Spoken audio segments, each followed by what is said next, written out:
Ang Emergency Relief Coordinator na si Martin Griffiths, ay natapos na ang kanyang 2 araw na pagbisita sa Israel at sa sinasakop na Palestinian territory, na sinasabing ngayon ay nakita niya, sa Israel, ang isang bansang nabigla pagkatapos ng brutal at graphic na pagpatay sa humigit kumulang 1,400 katao.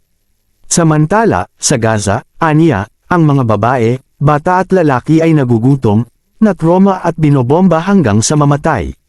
Damang-dama ang kanilang kawalan ng pag-asa. Muli namang pinagtibay ni G. Griffiths na kailangan natin ang mga bihag na palayain kaagad at walang kondisyon. Kailangan nating maibigay ang mga mahahalagang bagay para mabuhay, partikular ang tubig, pagkain, gamot at panggatong ng ligtas, kaagad at sa sukat, at kailangan natin ang mga naglalabanang partido na sumang-ayon na huminto sa labanan. Sa madaling salita, aniya, kailangan nating igalang ng mga partido